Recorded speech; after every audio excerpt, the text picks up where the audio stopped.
이 마인드맵의 큰 줄기를 중심으로 신명기의 내용을 살펴보겠습니다. 신명기의 표어를 한마디를 표현하면 사랑으로 기억하고 순종으로 길을 내라 일 것입니다. 그런 면에서 신명기의 도입은 지루한 반복이 아닌 뜨거운 유언으로 시작합니다. 여러분 안녕하세요. 오늘은 우리가 모세오경의 마지막 책인 신명기, 듀터로노미를 함께 펼쳐보겠습니다.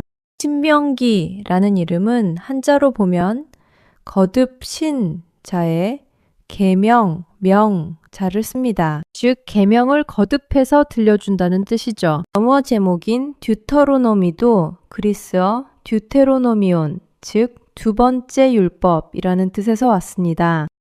그런데 여러분, 왜 하나님은 이미 시내산에서 다 가르쳐 주신 율법을 여기서 또 반복하시는 걸까요? 배경을 이해하면 이 책이 얼마나 뜨거운 책인지 알게 됩니다. 지금 이스라엘은 요단강 바로 앞에 서 있습니다. 40년 전 불신앙으로 가나안 입성에 실패했던 1세대는 다 죽고 이제 광야에서 태어난 2세대들이 약속의 땅에 들어가기 직전입니다. 모세는 직감합니다. 자신은 저 강을 건너갈 수 없다는 것을요. 그래서 홀로 남겨질 영적 자녀들에게 목이 터져라 외치는 겁니다. 얘들아, 가나안에 들어가거든 이것만은 절대 잊지 마라. 신명기는 딱딱한 법전이 아니라 자녀를 사지로 보내는 부모의 간절한 최후의 유언입니다. 오늘 이 마인드맵의 구조를 따라 모세의 심장 소리를 함께 들어봅시다. 첫 번째 줄기는 광야 여정을 회고합니다. 즉, 과거는 미래의 거울임을 가르쳐 줍니다. 1장에서 4장까지. 모세는 설교를 시작하며 지난 40년의 역사를 복귀합니다. 1.1 가데스 바네아의 뼈아픈 교훈 1장 모세는 먼저 가데스 바네아 사건을 언급합니다. 시내산에서 가데스까지는 10하루길이면 충분했습니다. 그런데 왜 40년이나 걸렸을까요? 바로 두려움과 불신 때문이었습니다. 10명의 정탐꾼은 거인을 보았고 하나님을 신뢰하지 않았습니다. 모세는 새 세대에게 말합니다. 너희 조상들이 범했던 그 실수를 너희는 반복하지 마라. 역사를 기억하는 이유는 똑같은 실패를 피하기 위해서입니다. 1.2 승리의 기업과 요단 동편 기업 2. 3장 하지만 실패만 있었던 건 아닙니다. 헤스본 왕, 시온과 바산 왕, 옥을 무너뜨렸던 최근의 승리도 이야기합니다. 하나님이 우리를 위해 싸우시면 어떤 거인도 적수가 되지 않는다 는 확신을 주는 거죠. 르우벤, 갓, 므낫세 반 지파에게 요단 동편 땅을 나누어 준 사건을 통해 하나님의 약속이 실제로 성취되기 시작했음을 상기시킵니다. 1.3 오직 순종만이 생명이다. 4장 모세는 결론적으로 말합니다. 너희가 하나님의 규례를 듣고 지켜 행하면 살 것이요. 그 땅에 들어가 기업을 얻으리라. 지혜와 지식은 세상의 철학에 있는 게 아니라 하나님의 말씀을 지키는 데 있습니다. 하나님은 형상이 없으시니 어떤 우상도 만들지 말고 오직 그분만 경외하라고 간곡히 부탁합니다. 두 번째 줄기는 십계명과 쉐마로 알려진 말씀을 가르칩니다. 마음을 다한 사랑을 하라는 거죠. 5장에서 11장까지. 두 번째 줄기는 신명기의 신학적 심장부입니다. 여기서 모세는 율법의 핵심 정신을 설명합니다. 2.1 다시 선포되는 십계명 5장 모세는 시내산에서 받았던 십계명을 다시 들려줍니다. 이 계명은 과거의 조상들만이 아니라 오늘 여기 살아있는 우리와 맺으신 언약임을 강조합니다. 예배와 안식, 인간관계의 기본 원리는 시대가 변해도 변하지 않는 하나님의 기준입니다. 2.2 이스라엘아 들으라 쉐마 6장 신명기에서 가장 유명한 말씀이 나옵니다. 쉐마 이스라엘, 이스라엘아 들으라. 우리 하나님 여호와는 오직 유일한 여호와이시니 너는 마음을 다하고 뜻을 다하고 힘을 다하여 내 하나님 여호와를 사랑하라. 여러분, 율법의 본질은 무거운 의무가 아니라 사랑입니다. 하나님은 우리에게 사랑을 요구하십니다. 그리고 이 사랑을 자녀들에게 부지런히 가르치라고 명령하십니다.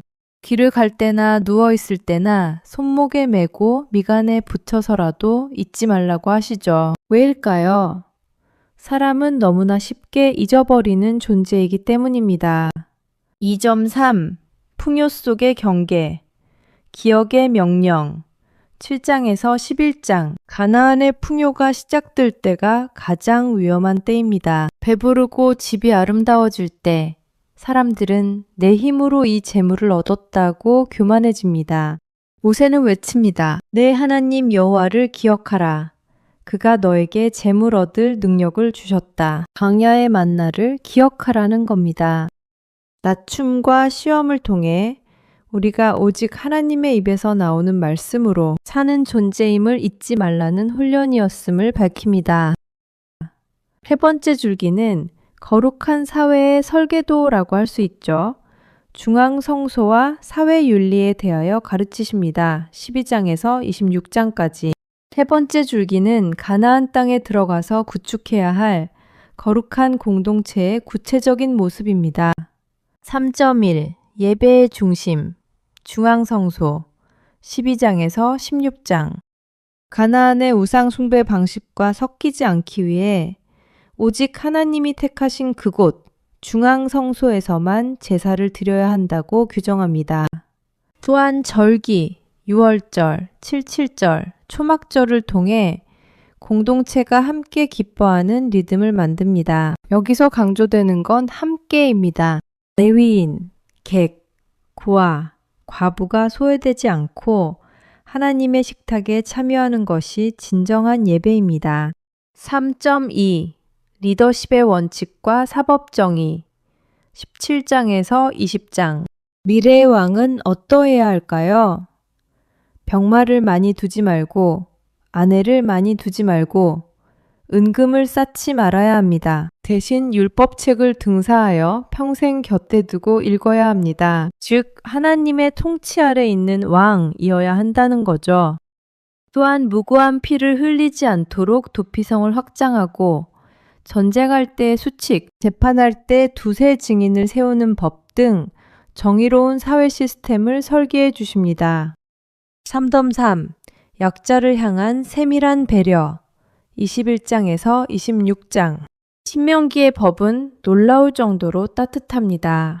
길 잃은 짐승을 보면 주인을 찾아줘야 하고 새로 집을 지으면 지붕에 난간을 만들어 사람이 떨어지지 않게 해야 합니다.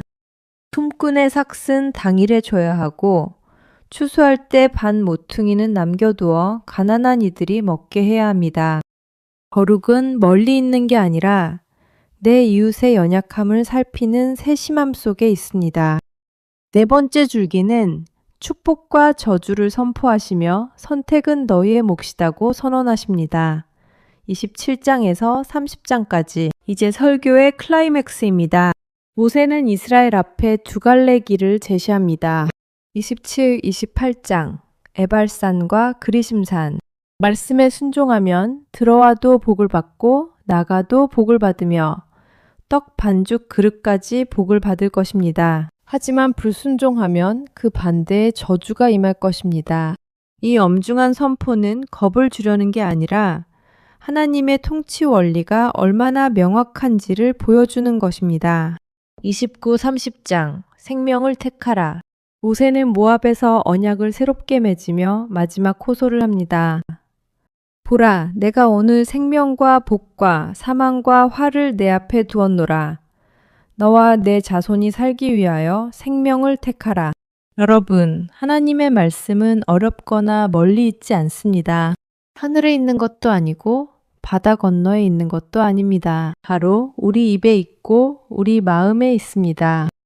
우리가 결단하기만 하면 오늘 당장 실천할 수 있는 생명의 길입니다. 다섯 번째 줄기는 모세의 마지막을 보여줍니다.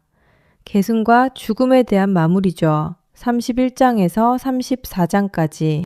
마지막 줄기는 위대한 지도자 모세의 퇴장과 새로운 시작입니다. 30일 32장 여호수아 위임과 모세의 노래. 모세는 120세가 되었지만 눈이 흐리지 않았습니다. 그러나 그는 하나님의 말씀대로 여호수아를 후계자로 세웁니다. 그리고 이스라엘이 훗날 배교할 것을 예견하며 노래를 지어 가르칩니다. 노래는 가사보다 기억하기 쉽기 때문이죠. 이 노래는 하나님의 신실하심과 인간의 패역함을 대조하며 다시 돌아오라고 부르는 사랑의 멜로디입니다. 33장, 34장 축복과 영광스러운 죽음. 모세는 죽기 전 12지파를 하나하나 축복합니다. 마치 아버지가 자녀들의 머리에 손을 얹듯 따뜻하게 축복하죠. 그리고 느보산 비스가 꼭대기에 올라가 약속의 땅을 바라봅니다. 비록 발을 들이지는 못했지만 그는 하나님의 품 안에서 영광스럽게 생을 마감합니다. 성경은 그를 가리켜 여호와께서 대면하여 아시던 자라고 기록합니다. 이보다 더 큰 명예가 어디 있을까요? 결론. 오늘 우리를 향한 신명기의 음성, 강의를 마무리하겠습니다. 오늘 우리는 모세의 뜨거운 심장이 담긴 신명기 전체를 훑어보았습니다. 신명기가 오늘 우리에게 던지는 메시지는 세 가지입니다. 기억하라. 과거에 베푸신 하나님의 은혜를 잊는 순간 우리는 교만의 늪에 빠집니다.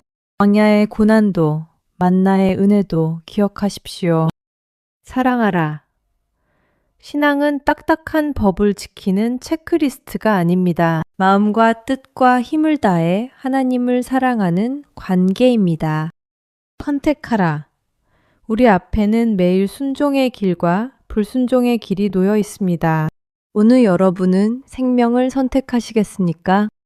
여러분의 삶은 지금 어느 지점에 있나요? 요단강 앞에 선 2세대처럼 새로운 도전을 앞두고 있습니까? 아니면 풍요로운 가나안 땅에서 하나님을 잊어가고 있지는 않나요? 이 마인드맵의 구조를 가슴에 새기십시오. 하나님의 말씀은 여러분을 올가매는 사슬이 아니라 여러분을 살게 하는 생명줄입니다. 그 말씀을 입에 두고 마음에 두어 복된 삶의 길을 당당히 걸어가시기를 축복합니다. 경청해 주셔서 감사합니다. 구독과 좋아요 부탁드립니다.